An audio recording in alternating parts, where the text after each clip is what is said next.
Yes, it is acceptable for these circuits to share a neutral conductor if they are protected by a two-pole breaker. This configuration aligns with the National Electrical Code, specifically Section 210.4b. Section 210.4b permits the use of a common neutral for circuits supplied by a two-pole breaker. A key condition is that the current in the neutral conductor must be equal to or less than the maximum continuous current rating of the breaker. The two-pole breaker is instrumental in causing the currents to effectively cancel each other out in the neutral conductor. By connecting the two 120-volt circuits to different phases of a two-pole breaker, the current will be approximately 180 degrees out of phase. This phase difference leads to a substantial reduction in the current flowing through the neutral conductor, potentially bringing it close to zero under balanced load conditions. Utilizing a two-pole breaker offers a significant safety advantage. It ensures that both ungrounded conductors, often referred to as HOTs, are disconnected simultaneously. This simultaneous disconnection is critical for maintaining safety and preventing the risk of electric shock during maintenance or fault conditions.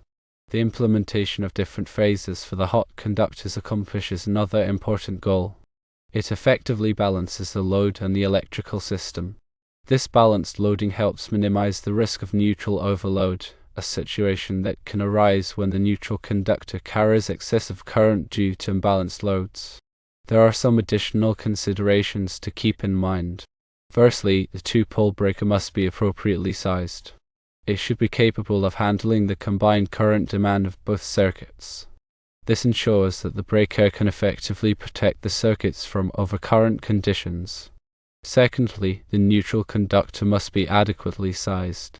It should be capable of carrying the full current of both circuits, in addition to any other loads that are connected to the same neutral conductor.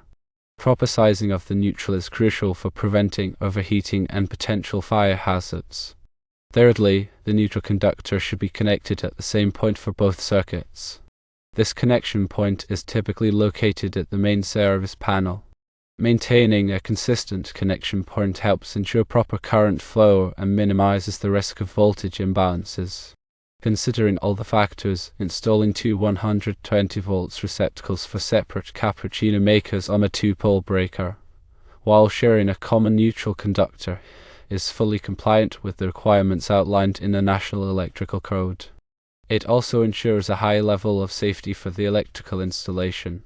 Sizing the breaker correctly is paramount.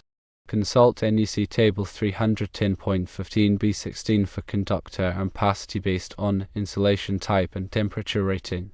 For example, if each cappuccino maker draws 10 amps, the two-pole breaker should be rated for at least 20 amps. Using a 20-amp breaker with appropriately sized conductors, such as 12 American wire gauge copper, ensures adequate protection. In the panel, connect the two hot wires to the two-pole breaker, each on a separate pole. Ensure solid connection by tightening the screws to the manufacturer's specified torque. The neutral wire from both receptacles should be connected to the same neutral bar in the panel. Avoid connecting multiple neutral wires to a single terminal, as this can lead to loose connections and overheating. Grounding is critical for safety. Connect the ground wire from each receptacle to the ground bar in the panel. This provides a path for fault current to return to the source, tripping the breaker and preventing electric shock. Before energizing the circuit, use a multimeter to verify that the voltage between each hot wire and neutral is 120 volts.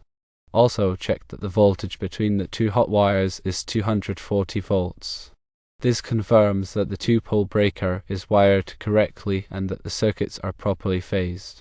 Consider using a ground fault circuit interrupter or GFCI receptacle for added protection, especially in areas where moisture may be present. A GFCI receptacle detects small imbalances in current and quickly interrupts the circuit, preventing electric shock. Periodically inspect the wiring and connections for any signs of damage or wear. Loose connections can cause overheating and pose a fire hazard.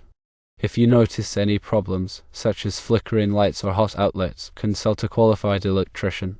Ensure that all work is performed in accordance with local electrical codes and regulations. These codes are designed to protect people and property from electrical hazards. Proper labeling of the circuits is essential for future maintenance and troubleshooting. Clearly label the two-pole breaker and the corresponding receptacles in the panel. This will help prevent confusion and ensure that the correct circuits are de-energized when needed. Overloading a circuit can cause the breaker to trip, potentially damaging appliances and creating a safety hazard. Avoid plugging too many appliances into the same circuit. If you frequently experience trip breakers, consider adding additional circuits to distribute the load. The electrical panel should be kept clean and free of obstructions. Dust and debris can accumulate and cause overheating. Periodically clean the panel with a vacuum cleaner to remove any buildup. Aluminum wiring requires special considerations. Aluminum wiring is more prone to corrosion and can loosen over time, creating a fire hazard. If you have aluminum wiring, consult a qualified electrician to ensure that it is properly installed and maintained. Surge protection can help protect sensitive electronic equipment from damage caused by voltage spikes. Consider installing a surge protector at the panel or using surge-protected power strips for individual appliances.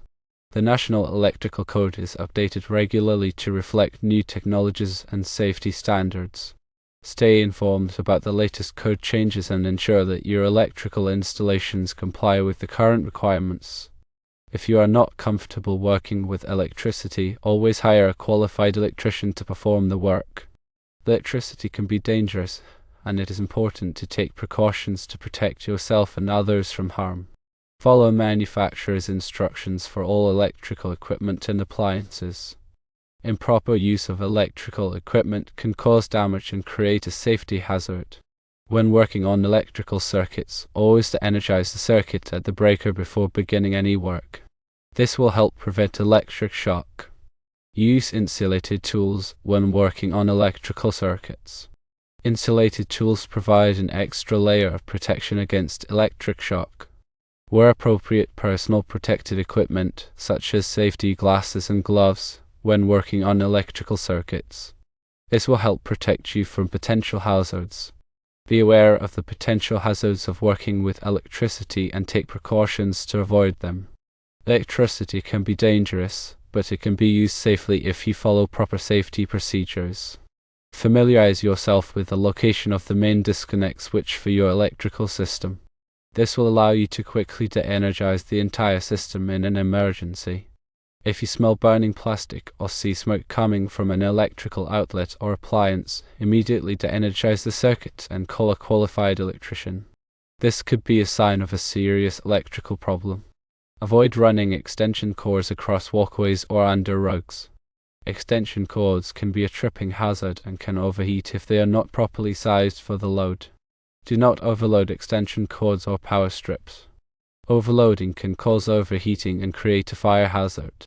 Use only underwriters' laboratories or all listed electrical equipment and appliances. UL listing indicates that the product has been tested and meets safety standards. Do not attempt to repair electrical equipment or appliances yourself unless you are qualified to do so. Electrical repair should be performed by a qualified electrician. Keep electrical equipment and appliances away from water. Water can conduct electricity and create a shock hazard. Avoid using electrical appliances in bathrooms or other areas where water is present. If you must use an electrical appliance in a bathroom, use a GFCI protected outlet. Teach children about electrical safety. Explain the dangers of electricity and teach them how to avoid electrical hazards. Be sure that any outdoor electrical outlets are GFCI protected and have weatherproof covers. This will help protect them from rain and moisture. When using power tools outdoors, use a GFCI protected extension cord. This will help protect you from electric shock if the tool malfunctions. Before digging in your yard, call your local utility company to have them mark the location of underground utilities. This will help prevent you from damaging underground electrical lines. If you see a downed power line, stay away from it and call your local utility company immediately. Downed power lines can be extremely dangerous. Regularly inspect your electrical system for any signs of damage or wear. If you notice any problems, consult a qualified electrician. A whole house surge protector installed at the service panel is designed to protect against transient voltage surges entering the electrical system from outside sources. Transient voltage surge suppressors, or TVSS, are recommended for sensitive electronic equipment. Electrical metallic tubing, or EMT, also known as thin wall conduit, is a common choice for protecting wiring in residential and commercial buildings. Rigid metal conduit, or RMC, offers superior protection in areas subject to physical damage. Liquid-tight flexible metal conduit, or LFMC, provides flexibility and protection in wet locations. Non-metallic sheath cable, or NM cable, commonly known as Romex, is widely used for interior wiring in dry locations. Underground feeder, or UF cable, is designed for direct burial in the ground. Electrical boxes must be sized appropriately for the number of conductors they contain. See NEC section 314.16 for box fill calculations. Conductors must be identified by color. White or gray is used for neutral conductors, green or bare copper is used for grounding conductors, and black, red, or blue are used for ungrounded conductors. Wire connectors, such as wire nuts or terminal blocks, must be rated for the size and type of conductors being connected. Electrical tape is used to insulate and protect electrical connections. The ampacity of a conductor is the maximum current it can carry continuously without exceeding its temperature rating. See NEC Table 310.15b16 for conductor ampacity ratings. Overcurrent protection devices, such as circuit breakers and fuses, are designed to protect electrical circuits from overloads and short circuits. A short circuit occurs when there is an unintended low resistance path between two conductors. An overload occurs when a circuit is carrying more current than it is designed to handle. Ground fault protection is designed to protect people from electric shock by detecting and interrupting ground faults. A ground fault occurs when there is an unintended path for current to flow to ground. Arc fault circuit interrupters, or SIs, are designed to protect against fires caused by arcing faults. An arcing fault is an unintended electrical discharge that can generate heat and ignite nearby materials. The National Electrical Manufacturers Association, or NEMA, develops standards for electrical equipment and enclosures. NEMA ratings indicate the level of protection that an enclosure provides against environmental conditions.